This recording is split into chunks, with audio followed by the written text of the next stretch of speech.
The most finishes in UFC history with 20. Stopping every top 5 contender in UFC as of right now. A victory over Islam Makhachev makes Charles Oliveira the greatest lightweight of all time. Yeah. But here's the thing, man. Like, I love what Charles has done. And I really do think that it deserves a lot of credit. But this is not me just saying it's my teammate, right? I just think that if there's anything that hurts Khabib Nurmagomedov's case is that the longevity wasn't there in terms of the title reign. But those same guys that Charles beat, he did beat.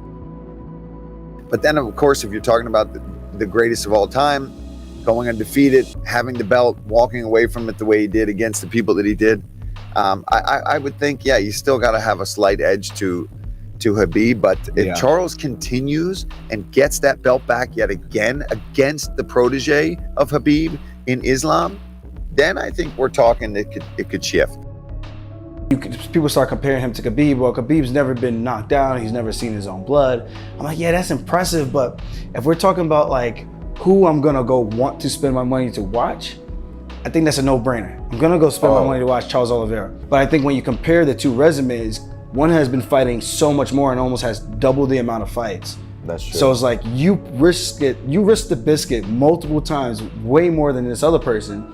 We're going by a strictly numbers game. If you roll the dice more times on bets, you're more likely to lose than the guy who takes less chances in the sense of like opportunities and stepping in there and putting it all on the line.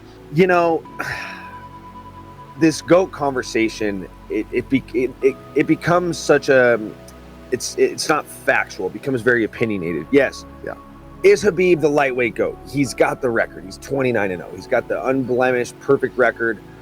But where I get upset when people try to make the comparison with Charles is they're like, well, he's lost 9 times. I'm like, well, Charles Oliveira got in the UFC almost shortly after he hit puberty.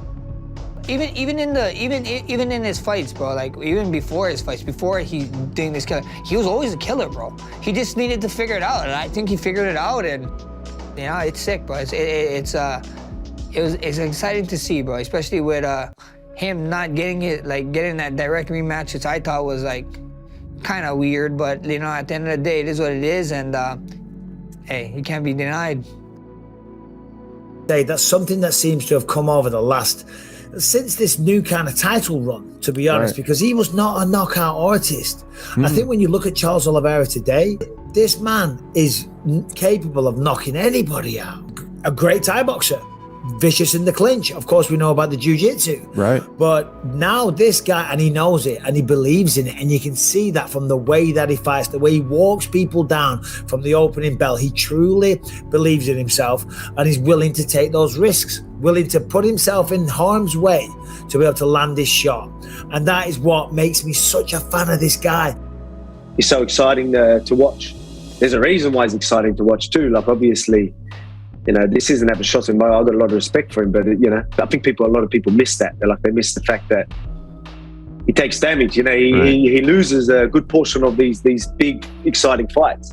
That's why they're exciting. But yeah, it's very fun.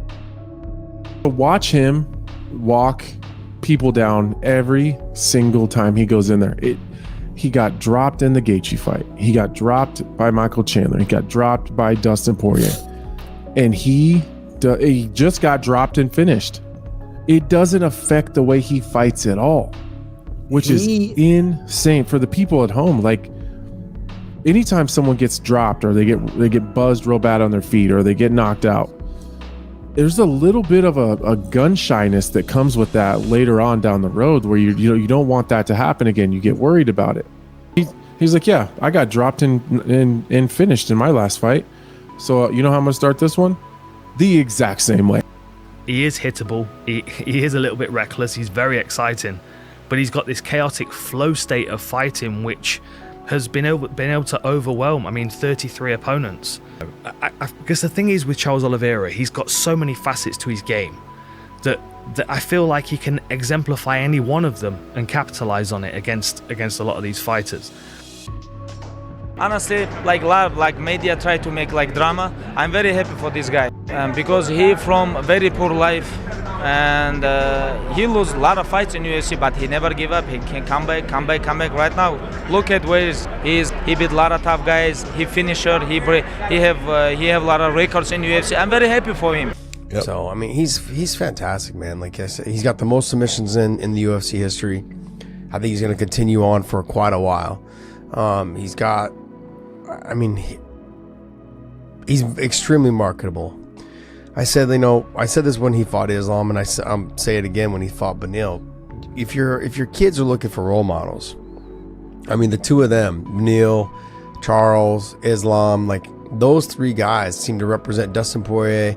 Like they seem to represent their weight class in the sport at the highest level and with respect, and I love it. And if you look at how that guy turned his career around, from like 2016 to today, he's a completely different fighter. What he has accomplished in the last however many years it's been is unbelievable. What is it, like 7-8 years? I mean, it's amazing what he's done. I'm excited for him and Islam to fight again.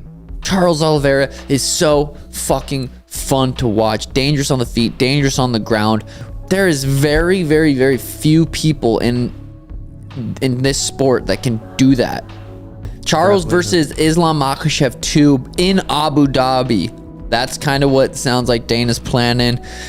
We got to remember though, it's not like Islam just took Charles down and he dropped him. He dropped him, passed his guard, and choked him. That was a very dominant performance for Islam. So Charles, levels for Charles to come, he seems fired the fuck up, motivated, ready to go. Islam's coming off a very controversial win over Alexander Volkanovski. Charles coming off a dominating win over Beneil Dariush. Very interesting fight. That's what I want to see next at 55. I don't really care to see anyone else. I want to see Charles versus Islam 2. I also openly admit have underappreciated the star power of Charles Oliveira. To watch that Canadian crowd treat him the way that they treated him. When he's doing an interview in Portuguese and having the interpreter, you never hear a loud pop from the crowd when there's an interpreter. Well, they did for Charles. I gotta give him that. I mean, that man's a star. That man's a superstar. What he's doing, the way that he's fighting, and the way that he's really now showing who Charles Oliveira really is. Do you know what I mean? Yeah. It's a beautiful thing to see. I mean, he is, he's some man. He really is. Guys, Charles Oliveira is an absolute savage.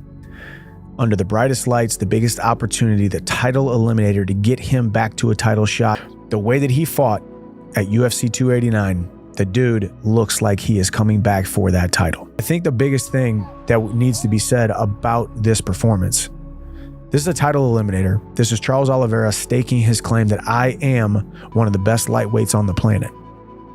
You know, Islam thinks that he's just a bad matchup for Charles.